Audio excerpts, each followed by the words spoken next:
The Almighty, Part 4 of 4 on Between Master and Disciples, given in English on October 1st and 2nd, 2006, in Spain.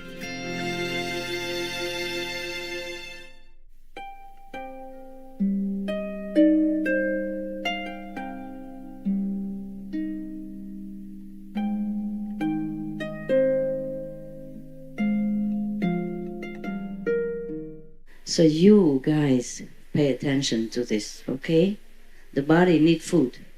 The soul, the spirit need meditation power to boost up, okay? To go up. Really, please, even if you are in a mundane environment, you still can keep your mind focused. You still can.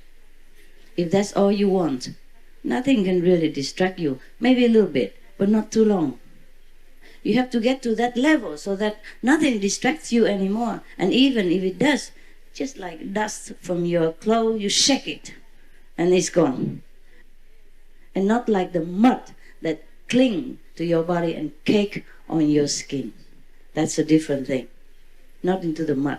You get onto the dry land and I wash you clean up from the mud. Doesn't cling to your body, doesn't cake your skin anymore. And after a while, even you walk on the road, it might be dusty, yeah, but not like the mud, okay? So get out on the dry lane first and just walk on the dry lane. And even though you're a little dusty, very easy. Even 5 minutes meditation, go on, yeah? Okay?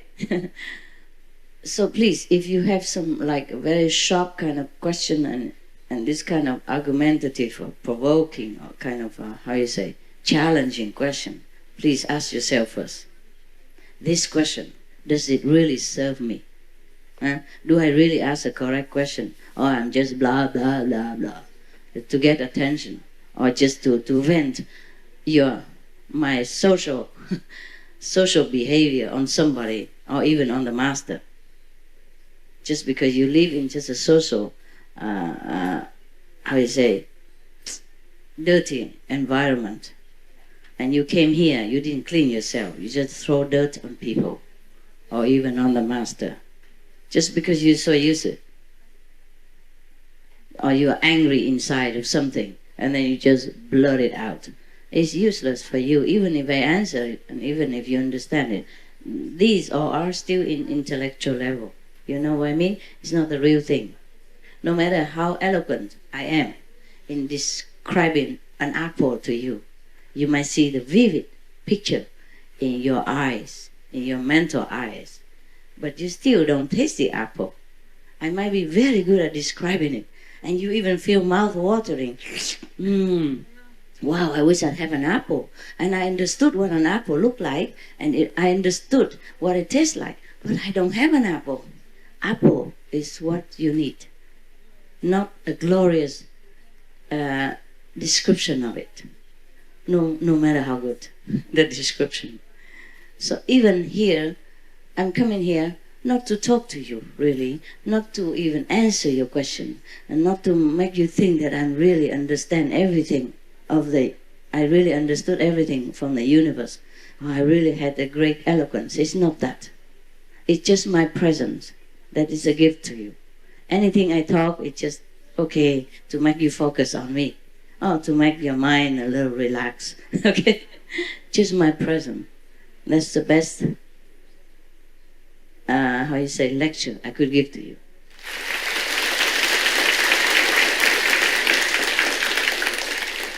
Of course I'm here, you like me to talk. That's why I told you nonsense, all nonsense. Because according to me, they're also nonsense. Whatever I say is nonsense. It's like entertainment for your mind. But for the soul, you have different entertainment, deeper, better, truly awaken you, shake you up, shake the dirt out of your being. That is, if you have any being to shake it. What I mean is the dirt from your mind. So that he can let your soul free. Because the mind, is the concept of the mind, is the trouble of the mind that keep the soul bound. Otherwise, nothing can bound the soul. The soul wants to use the mind and the body to experiment whatever around here. But if the mind and the body is not on a very cooperative mood or not on a very high level, so we just keep relying on those information and binding together. And that's how you're not liberated. It's just the mind that's the problem. So when you meditate well, deep, you fly away from the mind for that moment. That's why you experience deep happiness, which you cannot describe anyway. The moment that you suddenly lift up in samadhi, that is just something extraordinary. And if you do that anytime, any day, then the soul will be so used to, again, the freedom. Like when he sleeps. When we sleep because the soul is tired, want to get out, and at that time he's free. But daytime he had to follow the mind to see what's going on, to try to direct the mind. But the mind keep feeding wrong information. So if you meditate, you know how to get out of the mind and don't need it. Okay? And just look, the soul will look at it. The soul by himself or herself. Then can direct the mind more correctly what to do. Instead of relying on the wrong information or even right information, fitting by the mind. Yeah? The soul is very gentle, very beautiful. The soul doesn't understand the complication, the filthiness of the world. But that's why the mind is good. The mind keeps feeding information, the soul believes it.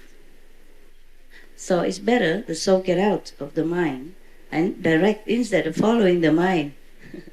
Because if follow the mind, also cannot direct well. Okay, so the soul has to be out. Like the master, the driver, cannot just follow the steering wheel. When the steering wheel is wrong, it is steer by itself. Then it's bad. Huh? The driver has to steer the steering wheel. Okay, this is all human language. I'm so frustrated. I'm frustrated because I don't know how to talk anymore. I used to be more eloquent, right? Let's face it, really. No? Don't you feel the difference? I do. I do. No. I remember when I was, when I first came out, I only used the second level talk most of the time. And I was very eloquent. I remember whoever asked any question, nobody can argue with me. But right now, if you argue with me, maybe I'm stunned. I say, oh, what is that? Yeah, really. I do know the difference. Maybe you don't. Yeah? Maybe you don't. Maybe right now, if you ask me many of those stupid questions, I don't know how to answer anymore. Probably you will win. So try it and to feel good, just to feel good that you win. Okay? I really don't have that eloquence that I used to have. But you don't feel it? No? Different eloquence. Yeah. Oh, I guess. Okay. That's good. Good idea. Yeah, it's true. Because I don't talk about those argumentative second level talk anymore. So if you ask me those questions, I probably, I notice it myself only. Maybe you don't know it because you don't ask such question much anymore, except a couple yesterday. And you can see I don't really answer well. I notice it myself because most of the time now you don't ask these questions anymore, so you don't notice it. Yeah? But when I go outside, the outside people, they ask the kind of question that you used to ask before, or other people used to ask before, and I don't know how to answer. I just, I don't think anymore in that direction. I just, what? I don't even feel tired. I don't know why I can't answer it.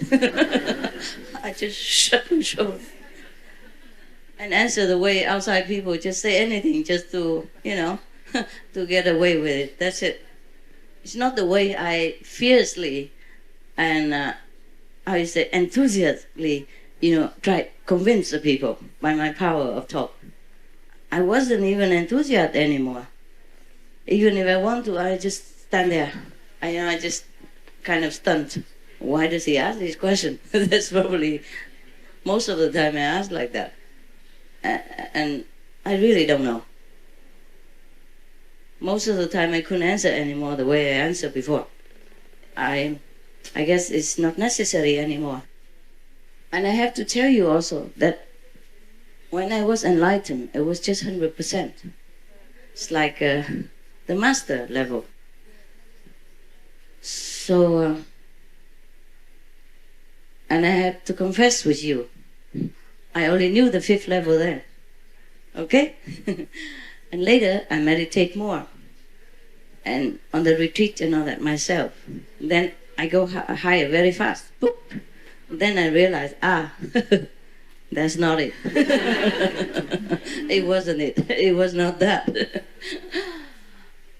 I tell you a joke. There's a young soldier, yeah, went into the army for fighting. And every day, the commander-in-chief, the commander, the colonel, keep notice that this guy keep going around everywhere, picking up any piece of paper on the ground, and look at it and throw it away. Say, it's not it. So he keep going day in, day out, day and night. If he see any piece of paper, he pick it up and read it and throw it away. That's not it. Keep doing that all the time, picking paper, read it and throw it away. Say, that's not it. So the commander-in-chief, the colonel or general, thought that he is something wrong. He sent him to a psychiatrist, and the psychiatrist also think there's something wrong with him. So wrote a discharge paper for him to go home. Yeah, no more shoulder duty. And he picked that up, he read it, and said, this is it.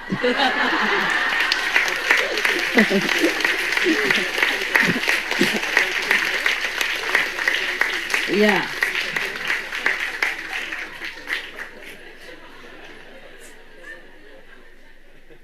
I was so happy when I discovered during my retreat what is it all about. Me. I was so happy. I had nobody to talk to. But I was also angry. I said, why now? Why not before? Make me suffer all this time. All this illusion and all this nonsense. And then, of course, then I know, if I realize what I did, I probably won't go out and talk. I couldn't even talk. I couldn't be eloquent the way it was. I couldn't have that, low-level eloquence to deal with a low level at that time. Yeah, then it's okay too. But it was, it was a little bit, happy and frustrated at the same time. Nevertheless, I forgot it already. I forgot what it was. Okay, so I'm still your master. It's the same, same like before. Yeah, but not the same. The same, but not the same. For example, even on the 5th level, you sometimes still wonder, am I? You understand what I mean? Even you guys, even if sometimes you get to the 5th level, or if I say you are on the 5th level, you still have a little wondering. Yeah? After that, no more. That's why the master yesterday, I told you, no, the day before, everybody tell him he'd die. Horribly, if he keep telling them. He still say it, because there's no other thing he can say. He tell the truth, because he realize it. There's nothing can shake it. No doubt, no question, no nada. Nothing anymore. So he just have to proclaim what he is. You understand? Moreover, he knew that he has to die for the people. That's the only way he can teach them. He can cleanse them. That's what he thought at that time. Well, if a society can kill somebody who's so innocent, who does nothing wrong, in such a horrible way, then can you imagine how else the master can teach them? Like the time of Jesus, how else can he teach and cleanse them?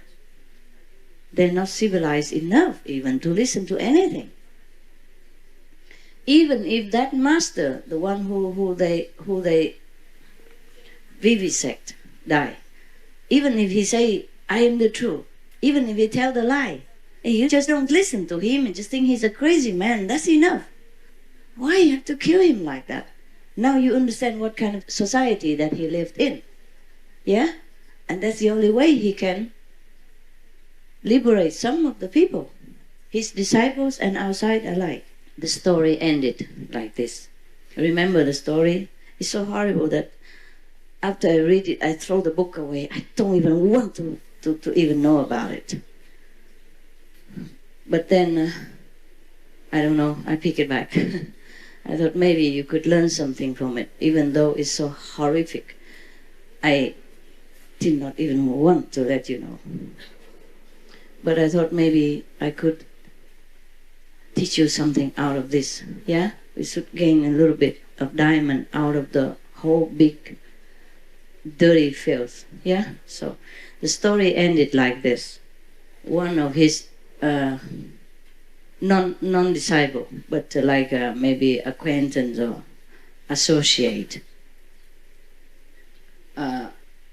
wanted so much to know what happened. Okay, he knows that the master say that, of course, the one who follows him will be liberated, yeah, and blessed. So he wanted to know so much about the people who persecuted him. What happened to them?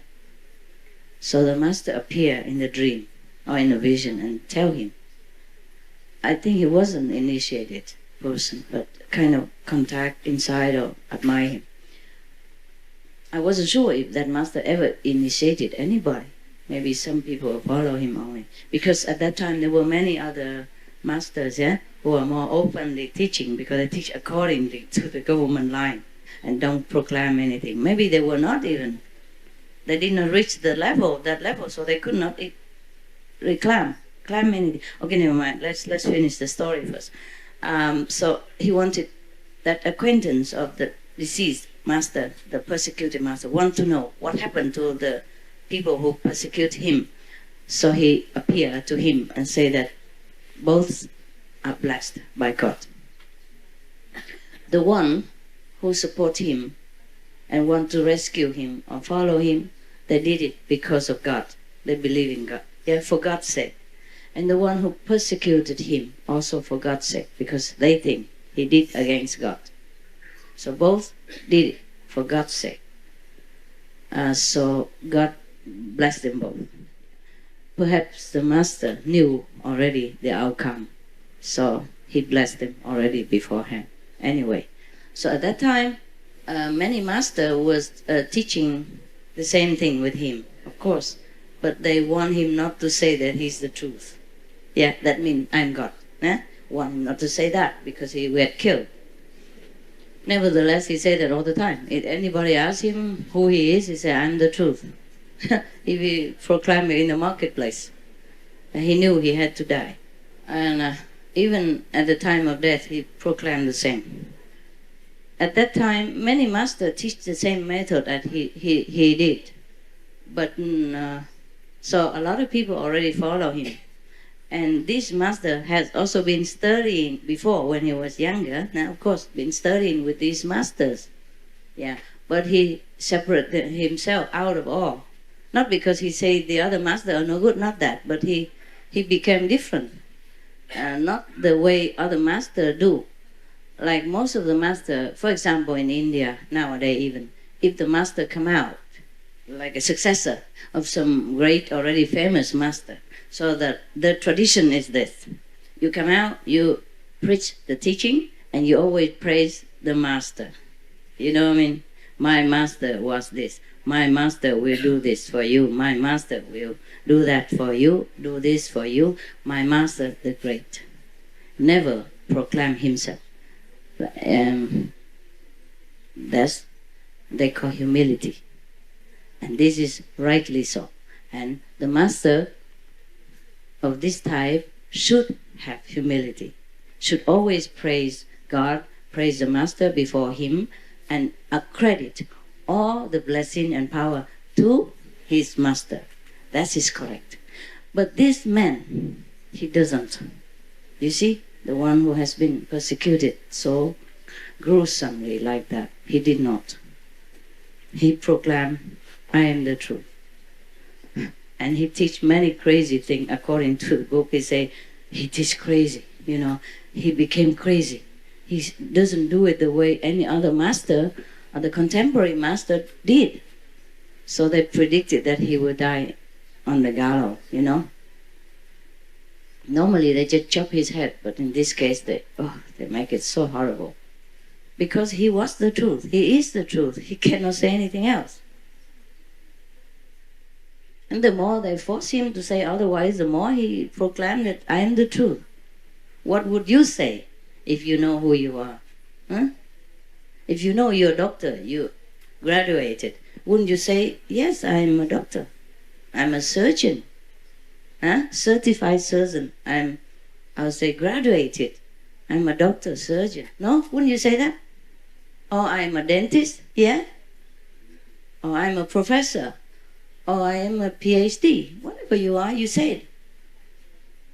No matter how many people say you are not, can you be convinced that you are not? You know it yourself. Oh my God, I am a doctor. So other people who don't know you don't even see the certificate. Even if you cannot prove it because you left your certificate at home in a safe box. But you say, I'm a doctor. And say, no, you're not. You're just lying. No, I am. I'm not lying. I'm a doctor. I am a doctor. You know what I mean? The more they say you're lying, the more you say, no, I'm not lying. It's true, I'm a doctor. For God's sake, I am a doctor. Yeah? Even you cannot prove it because you might be traveling far and you don't just take your doctor's certificate everywhere with you, do you? No, huh? Some of you here are doctors, but you don't carry it in your pocket all the time. So the people who know her here or him here know, okay, of course, if he says he's a doctor, he's a doctor. And and then let him treat us. And then we know more and more the way he treats us, we know that, okay, nobody even doubts him because we all know and trust him. But the people outside, suppose he go on the street and say he's a doctor, people might believe, maybe not, until he's in action, or maybe they don't even let him treat, If even language is not even, not the same language. For example, an English doctor here come out and talk to some Spanish peasant outside and say he's a doctor, maybe difficult to convince. You know what I mean? You can't explain it. So he won't let you treat him. Yeah? Don't touch me. I don't know who you are. For example, like that. Huh? And maybe even say that he tell lie or whatever because maybe he don't look like a doctor. Maybe he's on holiday now. He grow a big beard like this, and his hair will grow long because he's so fed up with shaving every day. So on holiday, he just let loose. And by the way, you see some people sick or in emergency need, he want to treat him. You see what I mean? Want to help him, but maybe they don't believe him. Because he doesn't look like a doctor. The doctor I see in the hospital, well-shaven and with a white coat. You don't have even a white coat. And your beard looks so long. And your hair looks so matted, It doesn't look like a doctor. Yeah, something like that. But nevertheless, he is. And he cannot proclaim otherwise. No matter how people tell him to. Huh? Now you understand? Yes. Maybe. Okay, let you go eat. I love you anyway.